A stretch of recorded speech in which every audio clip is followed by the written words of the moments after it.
Those of you who love fantasy movies probably already know that the Chronicles of Narnia, The Lion, the Witch, and the Wardrobe is one of the best made fantasy adventure films. It has an incredible cast of actors. Liam Neeson and Tilda Swinton is literally perfect casting. Breathtaking sets. They shot so much of this on location. The CGI of 2005 looks better than the CGI of today. The writing, music, hair, makeup, everything about this film is amazing. But what you probably don't know is how this movie mirrors and helps explain the death and sacrificial love of Jesus Christ.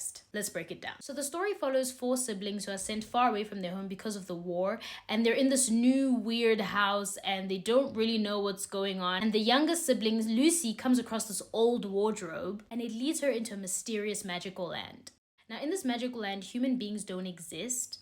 Even if some creatures look human, they're not. This land is ruled by an evil witch who proclaims herself the queen, and she's terrible. She makes everybody suffer. Everybody's scared. It's been an extremely long winter. She prevents spring and summer from coming, and everybody lives in tyranny and fear. But the prophecy states that when 4 human beings appear, the rightful king of Narnia will return and bring an end to their suffering. The rightful king of Narnia being Aslan, the great lion. So they're all in awe of this great lion king, and he's literally everything that you would imagine a ruler would be. After greeting all 3 of them, immediately he's like, where's the 4th? He immediately thinks of Edmund. And that's when they explain the situation to him and they're like, please, we need your help to set him free. So Aslan's like, this is not going to be easy. So he sends these guards to go look for Edmund. And they find him literally like chained to a tree and they bring him back. I first watched the Chronicles of Narnia as a child and I was like, yeah, he's rude, he's always mean to his siblings, and this boy is literally the definition of a snitch. Like anytime he has the opportunity to betray somebody, trust and believe he will. And I was like, yeah, so he deserves everything that comes to him. But the more I watch this film and the older I get, I realize that Edmund is literally just a human being. He's just a scared little boy and nobody listens to him at home, and he's actually really sensitive. I feel like he might be one of the most sensitive siblings. At the beginning, there's a scene where he runs to grab a picture of his dad despite the fact that they're warning him not to go back into the house just so that he can have a memory of his father, and like nobody listens to him. So the moment he comes across somebody who gives him a better alternative to the life he's used to, he takes it. Edmund is literally you and I. And when Aslan brings him back, he doesn't shout at him, he doesn't imprison him, he doesn't make a list of all the terrible things Edmund has done.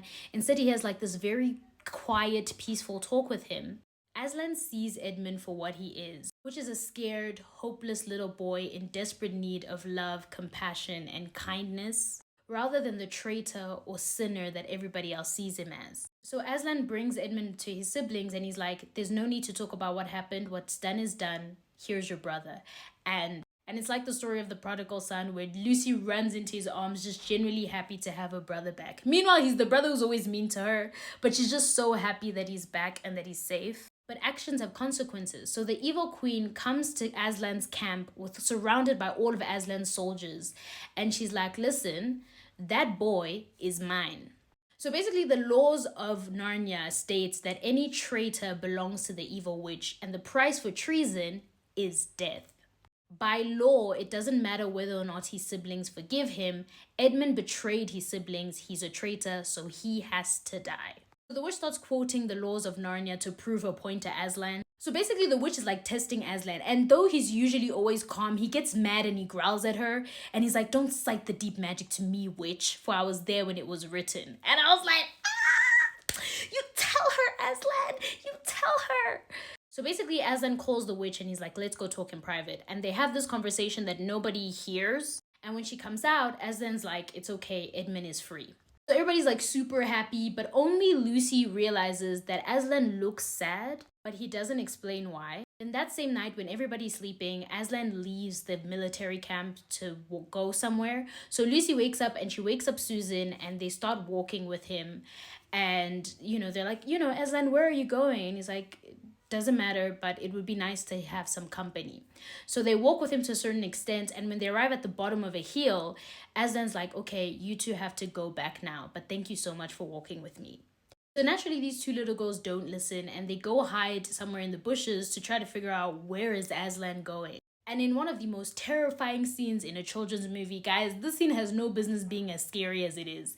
Aslan is walking up the hill, and at the top of the hill is the evil witch, and she's surrounded by these gross, disgusting looking creatures. Guys, this is literally nightmare fuel. Like, shout out to the hair and makeup department, because the way these things look so creepy is insane. And these creatures are mocking Aslan as he's going up. They're beating him, they're torturing him, they're insulting him. And he makes his way up to the stead, and they tie him up in chains. They cut off his mane, which is basically his crown because he's a lion. And they literally tie him up. And in one fell swoop, the queen kills Aslan. That's when the girls realize that Aslan traded his life for Edmund, an innocent king sacrificing his life for the life of a traitor and sinner. An innocent king died a criminal's death to save a boy who didn't deserve it. Now, in case you haven't realized it by now, Aslan is Jesus. Jesus is Aslan. And no, it's not like Aslan is a Jesus-like figure, because there's a lot of those in fiction, right? Whether you think of Neo from The Matrix or even Superman from Man of Steel.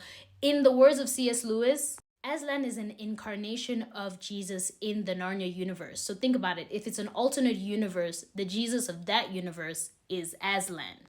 Aslan literally means lion in Turkish, and Jesus is called the Lion of the tribe of Judah. And in the third movie of these films, Aslan confirms it by saying, "In your world I have another name. You must know me by that name. That is the very reason why you came to Narnia, so that knowing me a little here, you may know me better there." So after Aslan dies, the witch goes back to her people and she's like, okay, cool. These mother effers think they want to try me. Now that their king is dead, let me go show them flames. So now all those who are left at the camp have to gear up for war with the evil witch. Because Aslan is dead, the only person who can lead the army is Peter. And no joke, this is one of the coolest battle scenes I've watched. Like, guys, the epicness of this battle scene is insane. And I remember watching it like years after, and I was like, this is so epic. It reminds me of Avengers Endgame, like, you know, the final scene between Thanos' army and like the remaining Avengers. Then I realized that the writers of Avengers Endgame are also part of the writing team for the Chronicle of Narnia movies, and I was like, okay, that makes sense. There's also Christian symbolism in this final battle. Number one, Peter, yes, his name is Peter, and he's leading God's people in a battle.